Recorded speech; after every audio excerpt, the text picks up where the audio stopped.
मेरी लाज क्या ने लजीले मत कर गीले, कुछ होश संभाल तो ओ मेरी लाज।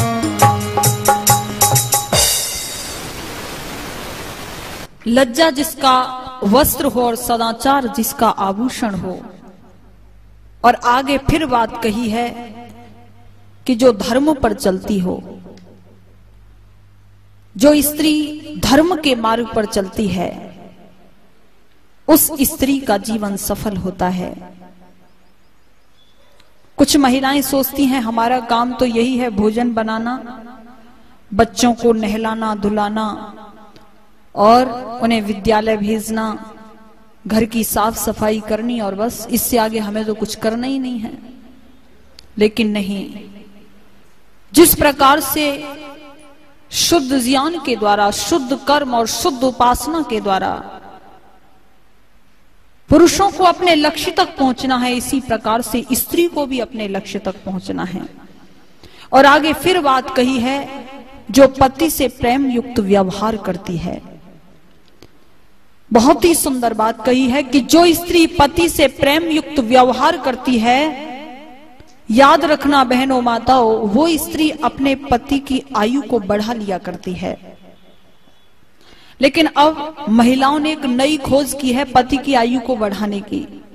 एक व्रत चला है करवा चौथ व्रत, और बहुत माताएं उसे करती हैं। और वो कहती हैं कि इस व्रत को करने से पति की आयु बढ़ जाती है। कहती हैं वो ऐसा, जबकि ऐसा कभी हो नहीं सकता। पानी दिया जाए गेहूं में और बढ़ जाए जौ, ऐसा कभी हो नहीं सकता। व्रत करे पत्नी और पति की आयु बढ़ जाए।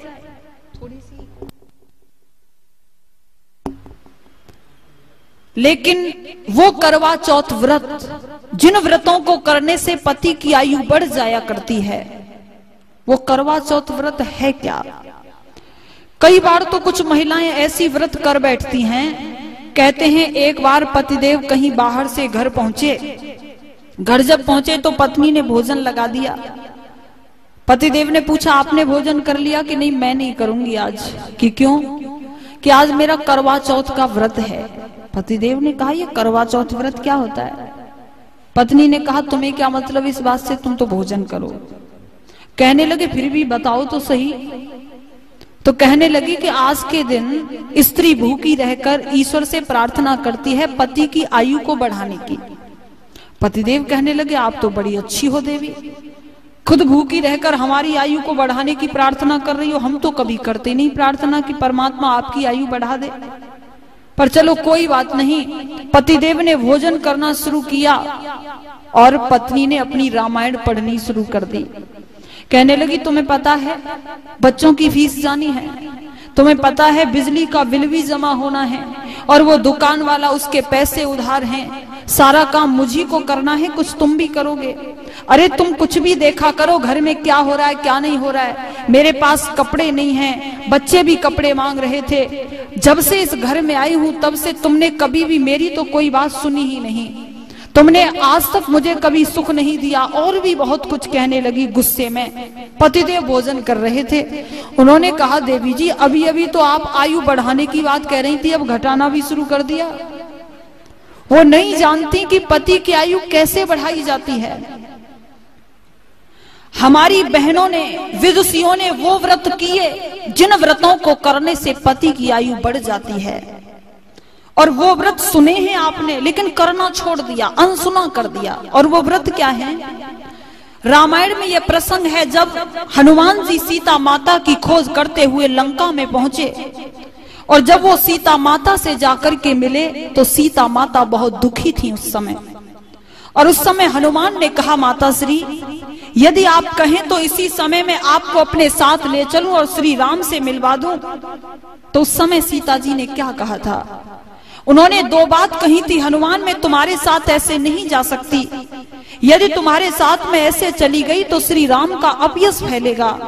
लोग कहेंगे कि अरे राम कितना डरपोक निकला, रावण का सामना भी नहीं किया उसने, सीता को छिप करके ले गया यहां से। दूसरी बात यह है हनुमान मेरा ये व्रत है, मैं अपने जीवन में अपने पति को छोड़कर कभी पर पुरुष का अंग स्पर्श नहीं कर सकती। मुझे रावण पकड़ कर लाया था, वहां मैं उसके अधीन थी, लेकिन मैं अपनी मर्जी से तुम्हारे साथ नहीं जा सकती। ये था सीता जी का करवा चौथ व्रत। लंका के अंदर रह करके कष्ट भोगना स्वीकार किया, लेकिन हनुमान जी के साथ आना स्वीकार नहीं किया। लेकिन आज इस व्रत को तोड़ा जा रहा है। होलियों के समय पर पुरुषों के साथ होलियां खेलना, कई बार विवाह के समय पर पुरुषों को हल्दियां लगाना, वो अश्लील मजाक पर पुरुषों से करना, शर्म को भी शर्माए नहीं। आप कभी भी पूजा, कभी भी सम्मान को प्राप्त नहीं कर सकती, पति की आयु को नहीं बढ़ा सकती।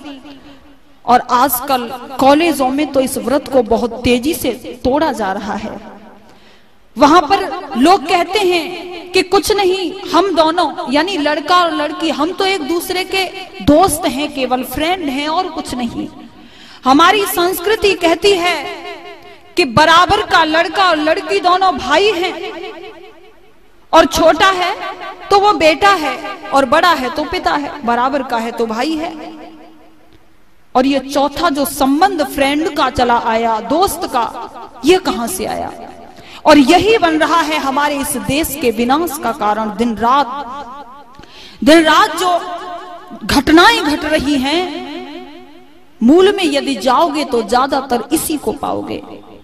इसीलिए ये व्रत होना चाहिए कि स्त्री अपने पति को छोड़कर कभी भी जीवन में अपनी मर्जी से पर पुरुष का अंग स्पर्श न करे। और बहनों, वो व्रत जो करवा चौथ व्रत हमारी विदुषियों ने किए, ये प्रसंग है। वैसे वाल्मीकि रामायण में नहीं है ये प्रसंग, लेकिन फिर भी जगत में बहुत प्रचलित है और बड़ा ही प्रसिद्ध है और बहुत ही प्रेरणाप्रद है।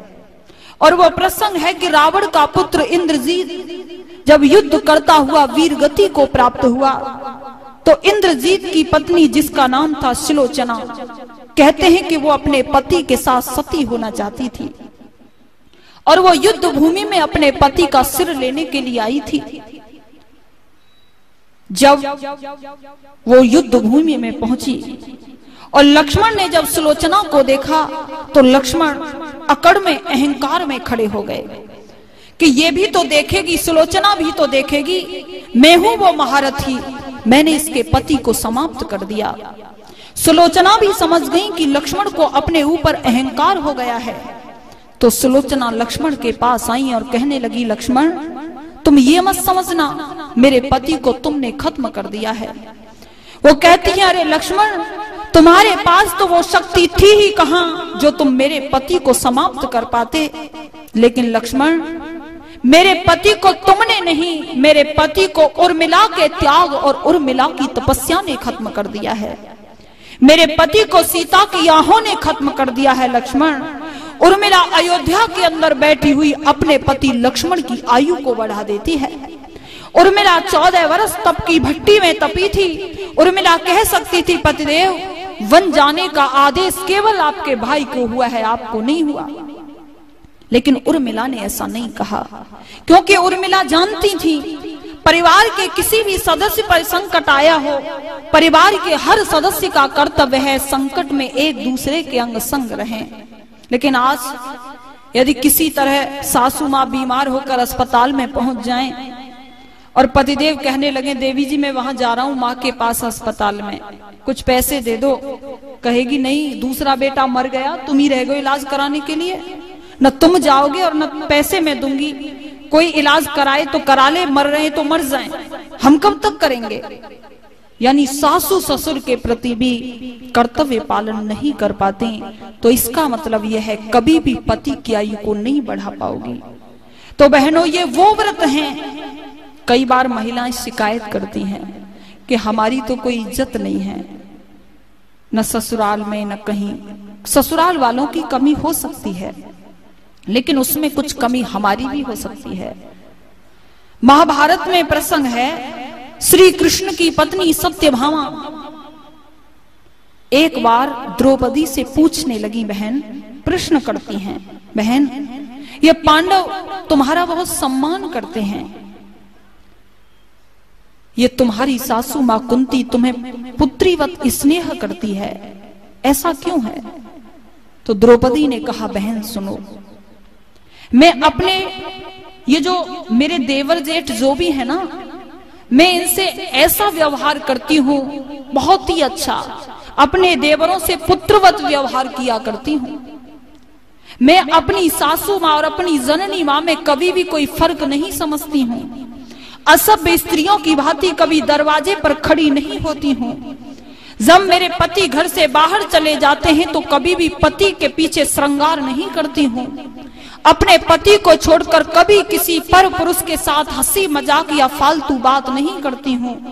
जब बोलती हूँ तो सोच समझ कर के बोलती हूँ। मेरे मुंह से कोई ऐसा वाक्य न निकल जाए जिससे किसी को कष्ट हो। मेरे पति जब बाहर से घर आते हैं तो तुरंत उन्हें देखकर प्रसन्न होकर उनके सम्मान में खड़ी हो जाती हूँ। इसीलिए पांडव मुझे इतना सम्मान करते हैं, इसीलिए सासू माँ कुंती मुझे इतना स्नेह करती है। बहनों, पता चलता है कि यदि हमारे जीवन में गुण हो तो हमें सम्मान अवश्य ही मिलेगा। लेकिन आज देखा जा रहा है हमने अपने गौरव को खुद घटा दिया। महर्षि स्वामी दयानंद जी की कृपा से हमको ये अधिकार मिले और हमने अधिकारों का दुरुपयोग करना शुरू कर दिया। देखा जा रहा है अपने जिस सतीत्व की रक्षा के लिए महारानी लक्ष्मीबाई ने मौत को स्वीकार किया था, अपने जिस सतीत्व की रक्षा के लिए महारानी पद्मावती 14,000 रानियों को लेकर जलती चिता में कूद पड़ी थी, आज नारी उसी सतीत्व को खुलेआम बिखेर रही है। खुलेआम आखिर कैसे पूजी जाएगी देवी की जगह? इसीलिए बहनों जागो, इतिहास पढ़ने हैं, हीरोइनों के इतिहास नहीं, वीरांगनाओं के, पद्मावती जैसी, किरणवेदी, किरणमयी जैसी स्त्रियों के जीवन से प्रेरणा लीजिए। इसीलिए कवि ने कहा है, तेरी मान तथा मर्यादा पर उंगली न किसी की उठे, संभल कर चल। हे देवी, तू इस संसार का आधार है, तेरे उजले उजले आंचल पर धब्बा न किसी का लगे, संभल कर चल। यदि तू संभल गई तो आगे आने वाली पीढ़ी संभल जाएगी, आगे आने वाली पीढ़ी देव बन जाएगी, और यदि तू बिगड़ गई तो आगे स्थिति बहुत ही खतरनाक हो जाएगी। और क्या कहा है? तेरी मान तथा मर्यादा पर, तेरी मान तथा मर्यादा पर उंगली ना किसी की उठे, संभल कर चल, संभल कर चल। तेरी मान तथा मर्यादा पर उंगली ना किसी की उठे, संभल कर चल। तेरे उजले उजले आंचल पर, तेरे उजले उजले आंचल पर धब्बा ना किसी का लगे, संभल कर चल, संभल कर चल। तेरे उजले उजले आंचल पर, तेरे उजले उजले आंचल पर धब्बा ना किसी का लगे, संभल कर चल।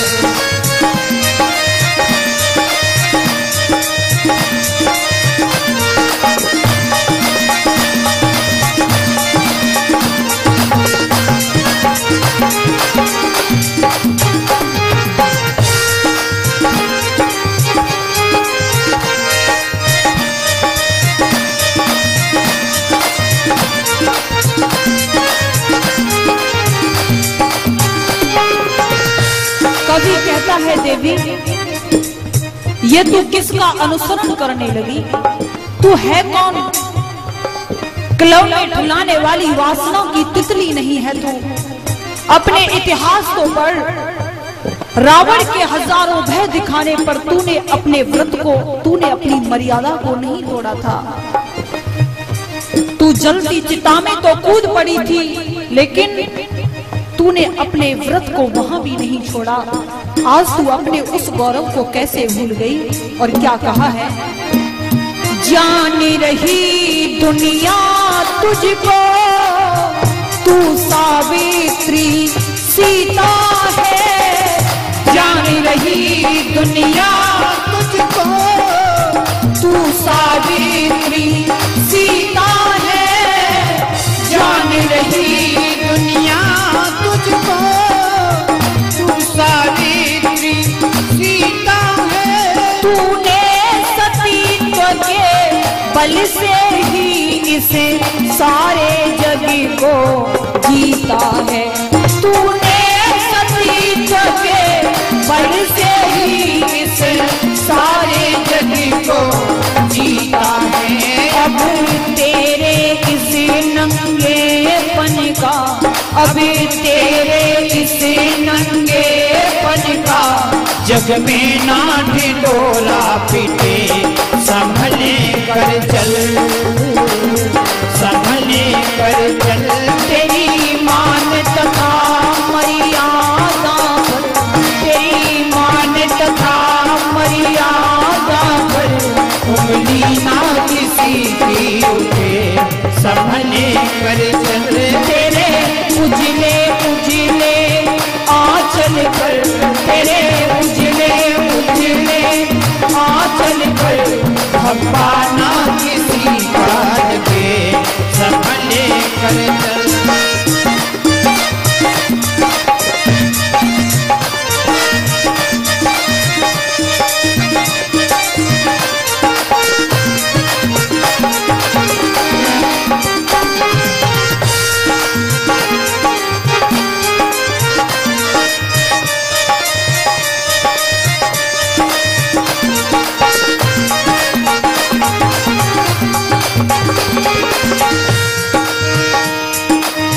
इधर उधर मत फिरा करो, संभल संभल कर चला करो। इधर उधर मत फिरा करो, संभल संभल कर चला करो। इधर उधर मत फिरा करो, संभल संभल कर चला करो। दोनों कुल की शोभा है नारी, तुम्हें लाज से अपनी डरा करो। दोनों कुल की शोभा है नारी, तुम्हें लाज से अपनी डरा करो। कहीं स्वतंत्रता के चक्कर में, कहीं स्वतंत्रता के चक्कर में लज्जा का दम ना घुटे, संभले कर चल, संभले कर चल।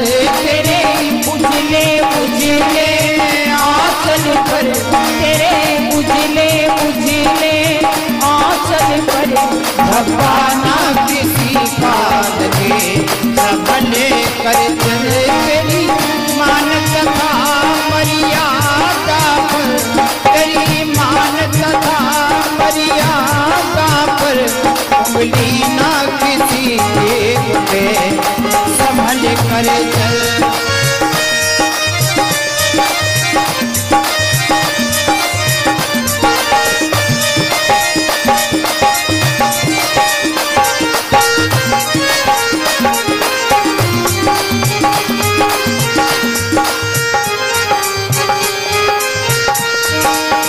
भूल नहीं जाना देवी, तेरी यही कहानी है। भूल नहीं जाना देवी, तेरी यही कहानी है। कवि के भाव हैं, जब बहन बेटी स्त्री अपने घर से बाहर कदम रखे तो उसके मन में ये भाव नहीं होने चाहिए कि मैं इतनी सुंदर दिखूं, दुनिया मेरी तरफ देखे। नहीं, उसके मन में ये भाव हो कि कुछ नहीं, मैं तो दो कौड़ी की हूं। लेकिन हाँ, उसे ध्यान रखना चाहिए अपनी कुल की इज्जत के बारे में। उसे वो व्यवहार करना चाहिए जिस व्यवहार को करने से उसके कुल वालों को उस पर गर्व हो, उसके कुल वालों की इज्जत बढ़े। और जब कुल की इज्जत बढ़ेगी तो परिवारजनों को गर्व होगा उस बेटी पर। जो बहन जो बेटी सादगी से रहने वाली, जो बहन जो बेटी चरित्रवान होती है, केवल समाज में सम्मान ही प्राप्त नहीं करती, वो उसके परिवार वालों को भी गर्व होता है उस पर। इसीलिए कहा दिखावा बाहर मत करना, चिंता बाहर की मत करना। अरे कोई मेरे को बदसूरत न बता दे, चिंता करनी है तो परिवारी जनों की करना। और क्या कहा है, भूल नहीं जाना देवी तेरी यही कहानी है, भूल नहीं जाना देवी तेरी यही कहानी है। घर के बाहर दो कौड़ी की, घर के भीतर तू रानी है। घर के बाहर दो कौड़ी की, घर के भीतर तू रानी है। बाहर के मान के चक्कर में, बाहर के मान के चक्कर में घर की इज्जत ना रुके, संभले कर चल, संभले कर चल। मान तथा मर्यादा पर, तेरी मान तथा मर्यादा पर उंगली ना किसी के उठे, संभले कर चल। तेरे उजले आंचल पर धपाना किसी का लगे, संभल कर चल।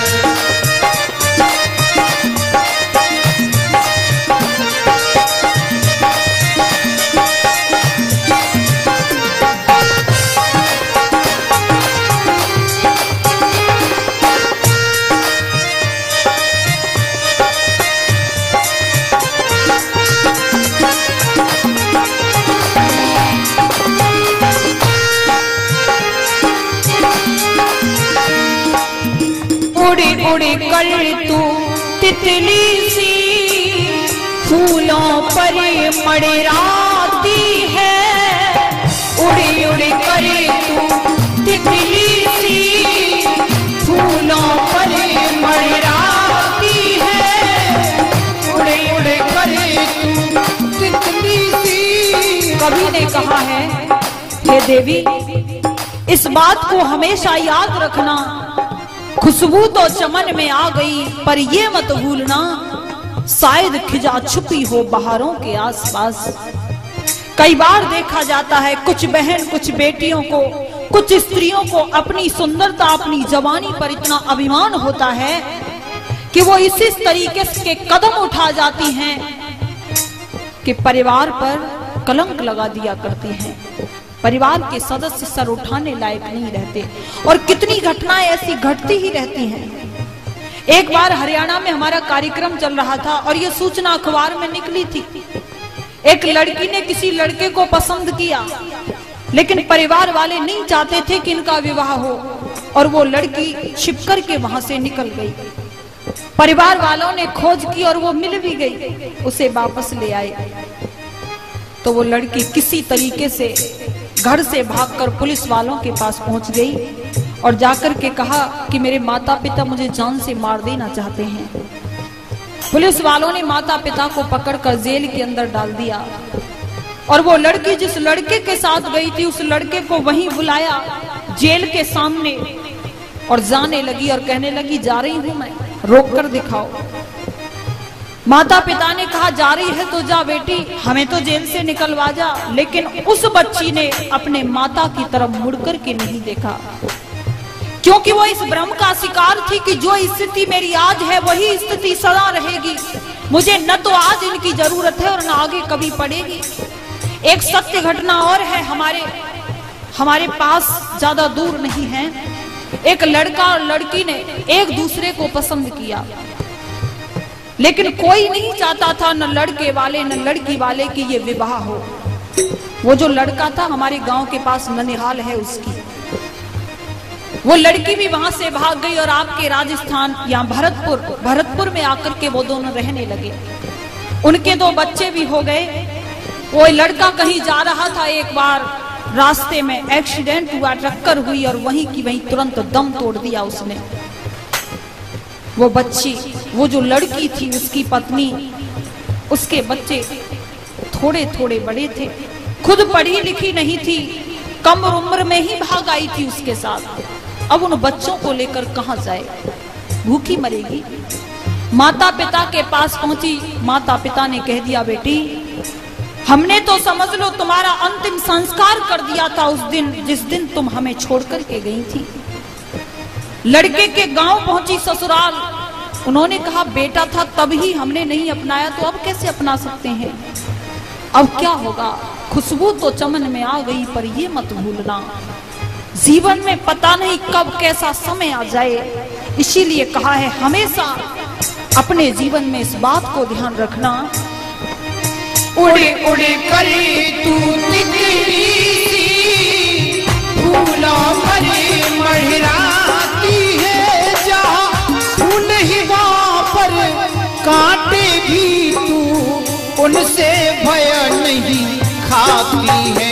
कहीं उलझी उलझी करी कांटों में, कहीं उलझी उलझी करी कांटों में, दामन ना तुम्हारा फटे, संभले कर चल, संभले कर चल, तेरी मान तथा मर्यादा पर उंगली ना किसी के उठे, संभले कर चल, तेरे उजले उजले आंचल पर, तेरे उजले उजले आंचल पर भगवाना किसी बात के, संभले कर चल, संभले कर चल, तेरी मान तथा मर्यादा पर उंगली ना किसी के उठे, संभले कर चल,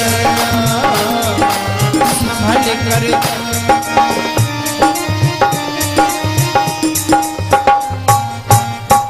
आइए, संतान को यदि महान बनाना है तो माँ को, तो आइए बहनों, आप हम सभी अपने व्रतों को समझें। आपका हमारा दायित्व है इस राष्ट्र का निर्माण करने का, हमारा कर्तव्य है, ये हमारी जिम्मेदारी है। और जो व्यक्ति अपने कर्तव्य का पालन नहीं कर पाता वो तपस्वी कहलाने का अधिकारी नहीं होता। वो जीवन जीता तो है लेकिन ये जीवन उसके लिए भार बन जाता है। तो आओ उन विदुषी, उन वीरांगनाओं के जीवन से हम प्रेरणा लें और जिस प्रकार से समाज और राष्ट्र के हित के लिए हमारा जो भारत कवि विश्व गुरु रहा, उसमें उन विदुषी माताओं का भी तो सहयोग रहा। उनके दम पर जब वो तप की भट्टी में तपी, तब जाकर के उनकी गोद में राम और कृष्ण खेले, तब जाकर के ऋषि और महर्षि पैदा हुए और तब जाकर के हमारा ये भारत विश्व गुरु बन पाया। इसीलिए आइए, महर्षि स्वामी दयानंद जी की कृपा से आप हम सबको ये अवसर मिला है बहनों, हम यहाँ पर वेद के बारे में कुछ चर्चाएं कर रहे हैं और आप यहाँ वेद की चर्चाएं सुन रही हो। यदि स्वामी दयानंद जी की कृपा न होती तो हमसे ये अधिकार तो छीन लिए गए थे।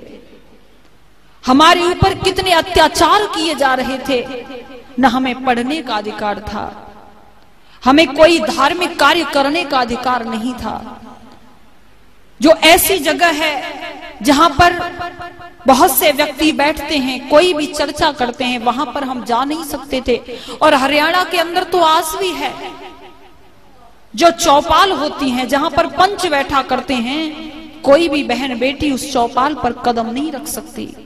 कुछ इलाके आज भी हैं वहां ऐसे, लेकिन हम और आप, ये अवसर हमको और आपको प्राप्त हुआ है, ये स्वामी दयानंद की ही कृपा से प्राप्त हुआ है। तो आइए, ये जो बहनें यहाँ कार्य कर रही हैं, ये किस लिए कर रही हैं?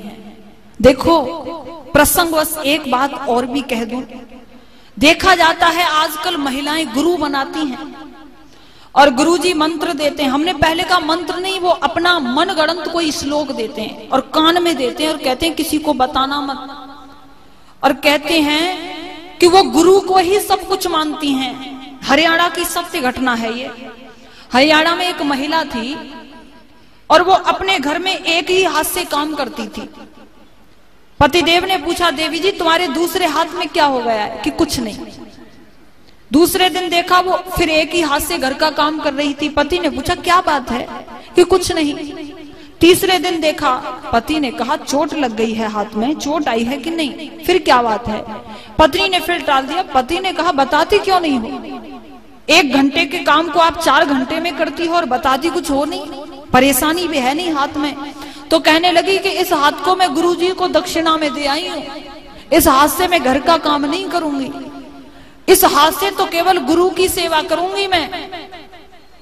पतिदेव कहने लगे अरे तू तो पागल है, तेरे विवाह के समय ये हाथ तो तेरे पिता ने मुझे दिया था और तू मेरे बिना बताए इस हाथ को गुरु को दे आई। महिला नहीं जानती कि गुरुजी को दक्षिणा में देने की क्या चीज होती है। और कुछ गुरुजी तो मांगते भी हैं तन मन धन सब कुछ मुझे अर्पण कर दे दक्षिणा में।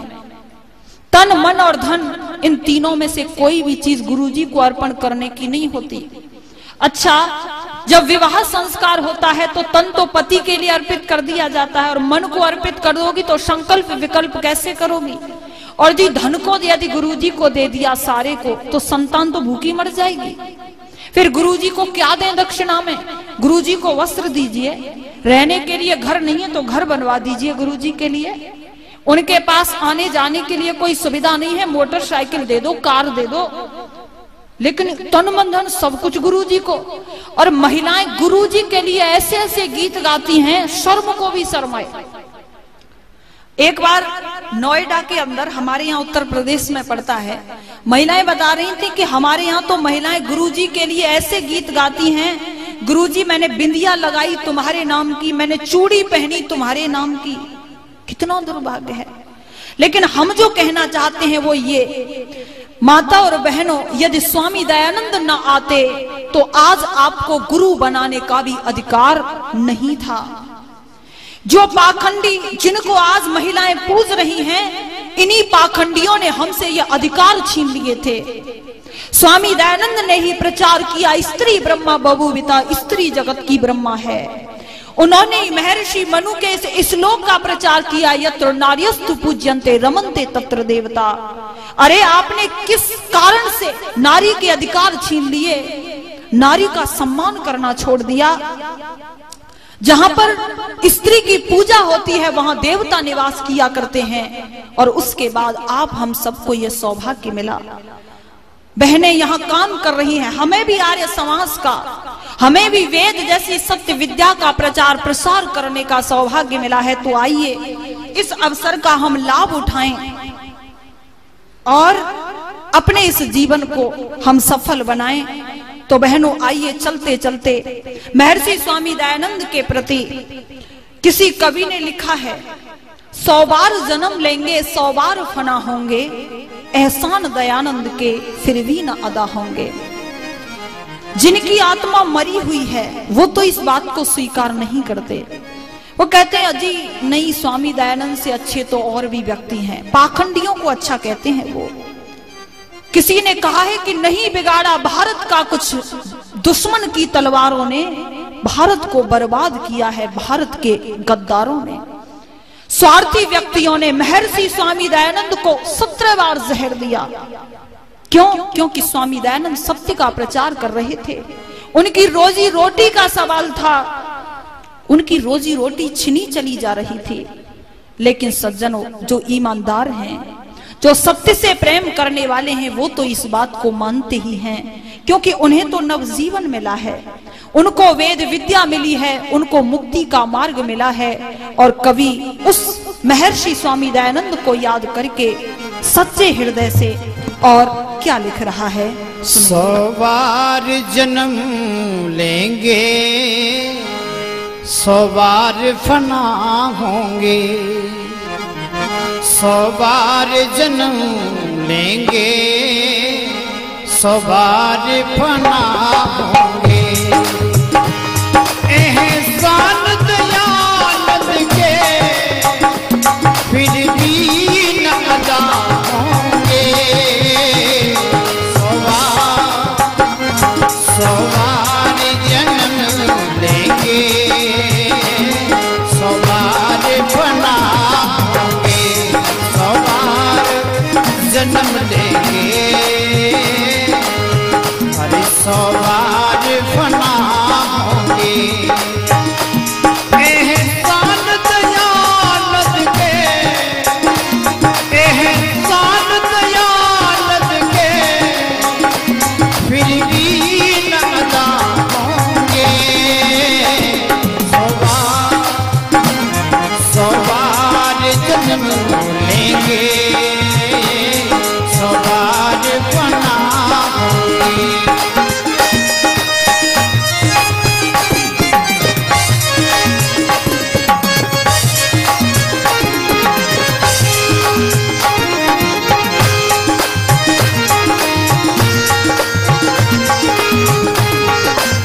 धरती पर सूरज की किरण फूटी। गुजरात की धरती पर, गुजरात की धरती पर सूरज की किरण फूटी। गुजरात की धरती पर सूरज की किरण फूटी। अज्ञान अविद्या के दानव की कमर टूटी। अज्ञान अविद्या के दानव की कमर टूटी। अज्ञान अविद्या के दानव की कमर टूटी। पुरनूर हुआ भारत, गुण कैसे बयां होंगे। 100 बार जन्म लेंगे, 100 बार बना होंगे। 100 बार जन्म लेंगे, 100 बार बना होंगे। एहसान दयानंद के, एहसान दयानंद के फिर भी नहीं अदा होंगे। 100 बार जन्म लेंगे, 100 बार बना।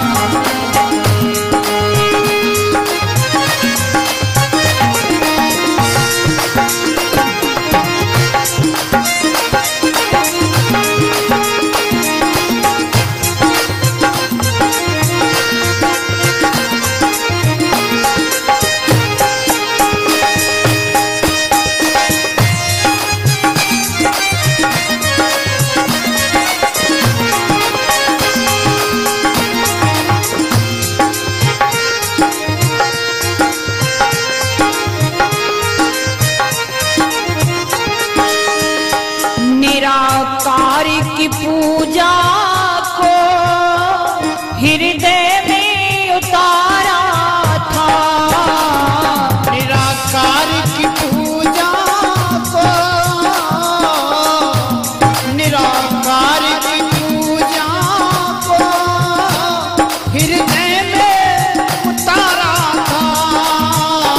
महर्षि स्वामी दयानंद को उस ईश्वर ने ऐसी विलक्षण बुद्धि दी थी। मात्र 14 वर्ष की आयु में कितने ही व्यक्तियों ने पहले भी देखा होगा, चूहा आता है और शिवजी के सामने जो भोग, जो प्रसाद रखा है उसको खाकर के चला जाता है, मलमूत्र त्याग जाता है। लेकिन एकदम से जो विचार पैदा हुआ मूल शंकर के अंतःकरण में कि जो शिव अपनी रक्षा नहीं कर सकता वो संसार की रक्षा कैसे करेगा। उसके बाद बहुत बड़े बड़े मठाधीशों के पास गए मूल शंकर, जब उनका नाम स्वामी दयानंद हो चुका था। क्यों गए? सत्य की खोज में। और देखो उनकी विलक्षण बुद्धि। बहुत बड़े बड़े मठाधीश, उनके पास 10 नहीं, 20 नहीं, 500 नहीं, 1000 2-2 हजार शिष्य थे। और उनके गुरु उनके सामने असत्य ही परोसते रहते थे और वो संतुष्ट हो जाते थे। लेकिन स्वामी दयानंद की आत्मा कहने लगी, नहीं, सत्य ये नहीं हो सकता, सत्य तो कुछ और है। उसके बाद गुरुवर ब्रजानंद के पास पहुंचे। गुरुवर ब्रजानंद के पास भी और भी शिष्य थे, लेकिन जो विलक्षण बुद्धि स्वामी दयानंद के पास थी वो और किसी के पास नहीं थी। इसीलिए दक्षिणा में गुरुवर ब्रजानंद ने यही मांगा था, दयानंद मैं तुझसे केवल ये चाहता हूँ कि तुम भारत देश को अविद्या के अंधकार से निकालो। इसीलिए सबसे अलग मार्ग था स्वामी दयानंद का। और क्या कहा है? निराकार की पूजा को हृदय में उतारा, निराकार की पूजा को हृदय में उतारा था।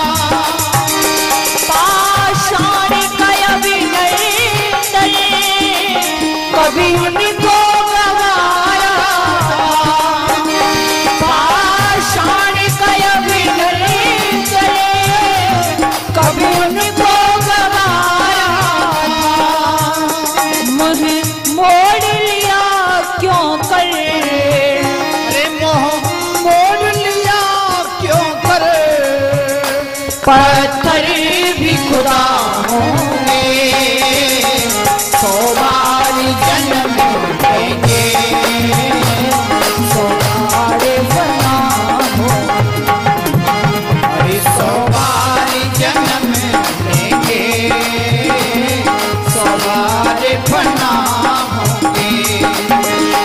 एहसान दयानंद के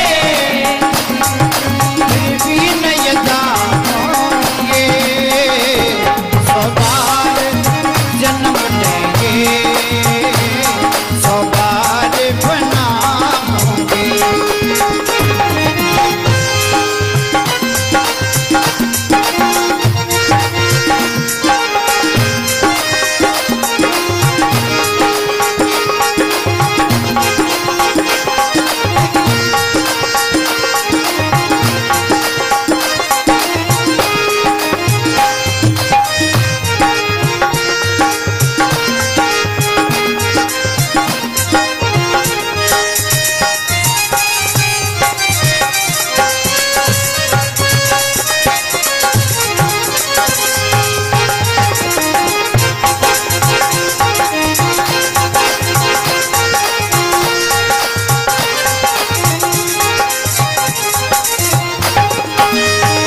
स्वागत के लिए उनके पाषाण थे या कंकड़, स्वागत के लिए उनके पाषाण थे या कंकड़।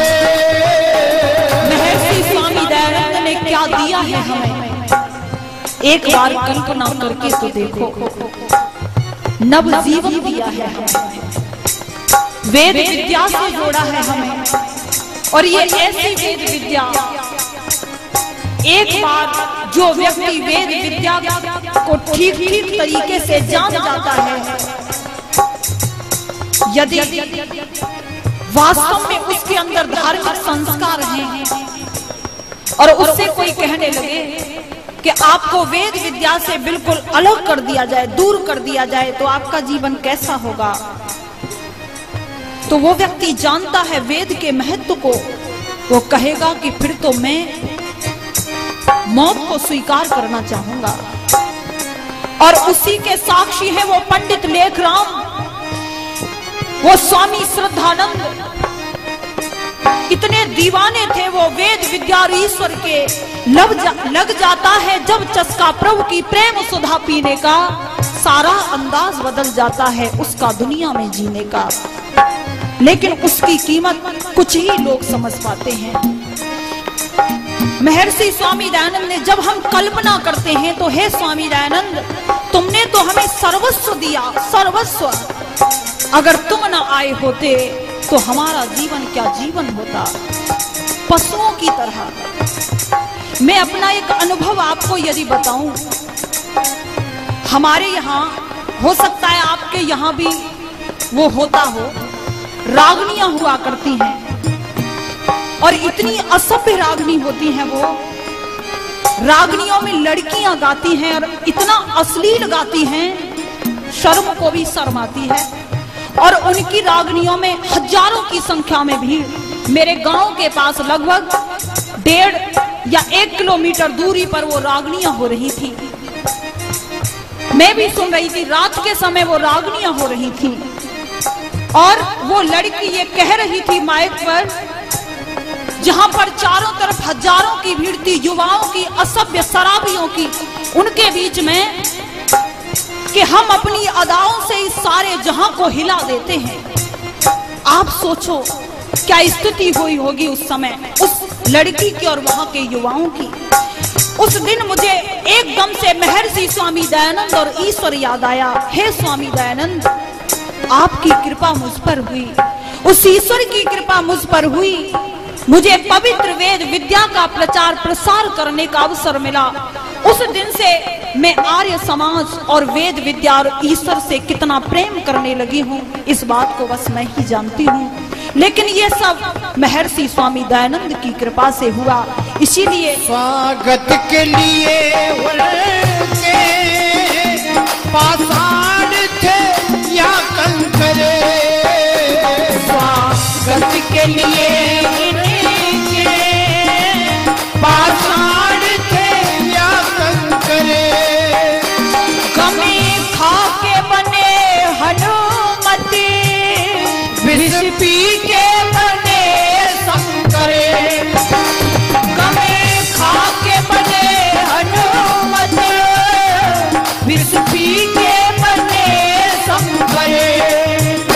सुख उनके जीवन में होंगे भी तो क्या होंगे, 100 बार जन्म लेंगे, 100 बार बना होंगे, 100 बार जन्म लेंगे, 100 बार बना होंगे। एहसान दयानंद के अरे फिर भी नयदा होंगे, 100 बार जन्म लेंगे, 100 बार बना होंगे।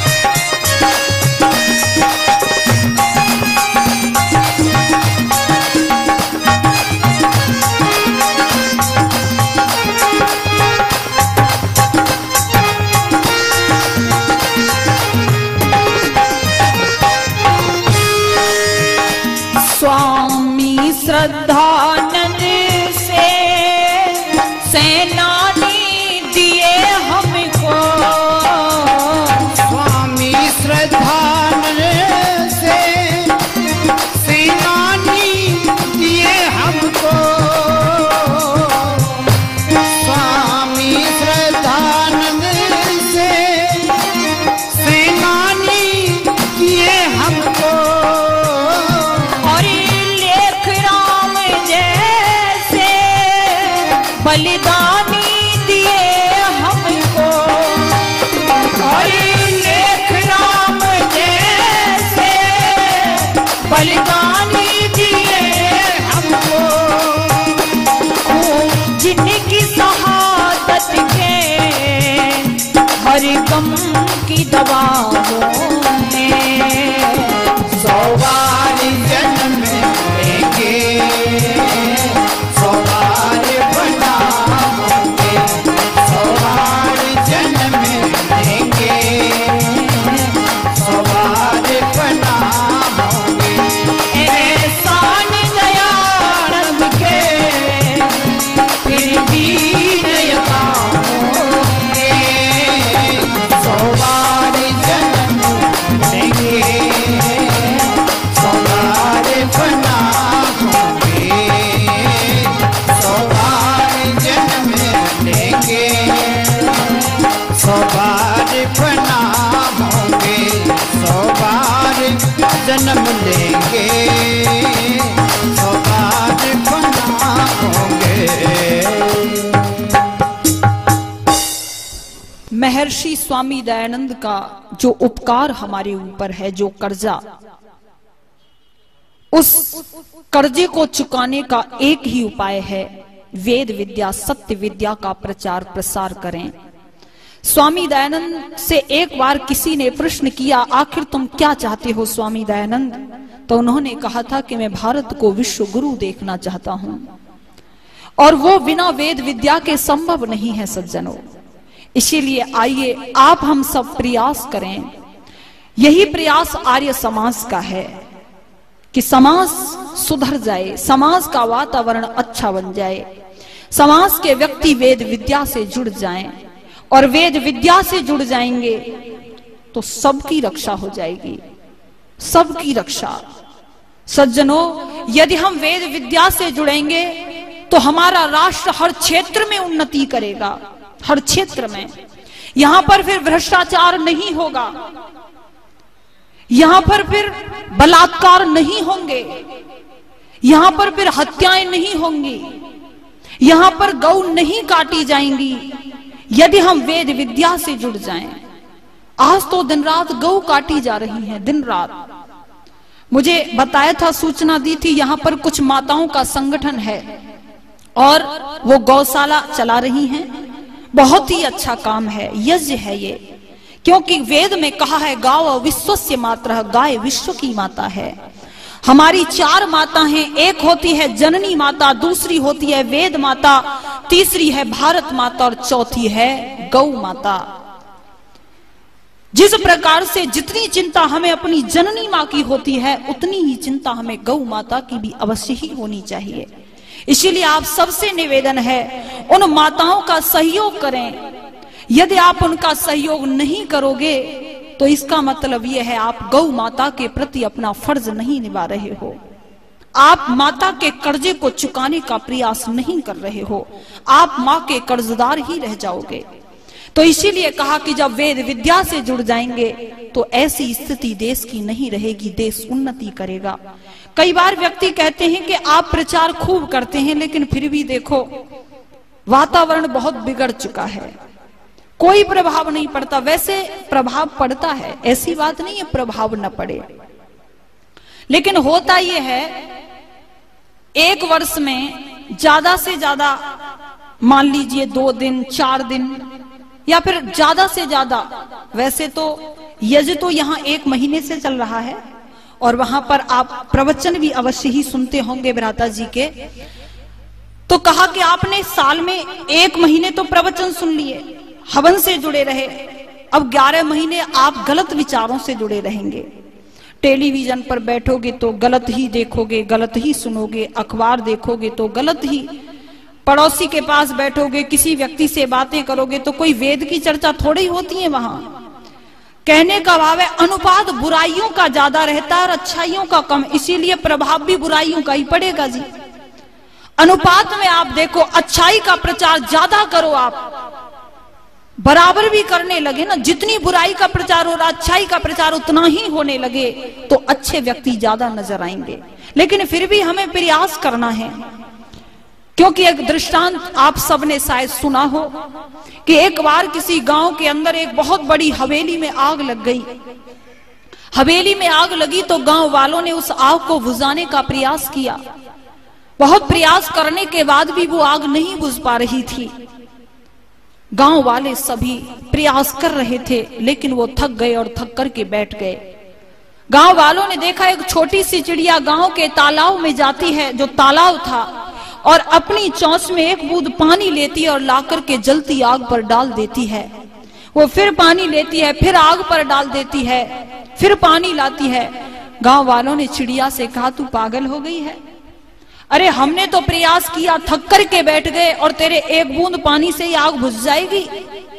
तो चिड़िया ने कहा कि मैं जानती हूं मेरे एक बूंद पानी से ये भयंकर आग बुझने वाली नहीं है, लेकिन फिर भी मैं प्रयास करूंगी, क्योंकि कल जब इस हवेली को जलने का इतिहास लिखा जाएगा तो मेरा नाम आग जलाने वालों में नहीं, आग बुझाने वालों में लिखा जाएगा। हम जानते हैं यह समाज बुराइयों में जल रहा है, अविद्या के अंधकार में पड़ा है, और शायद केवल हमारे प्रयास से यह समाज नहीं बचेगा।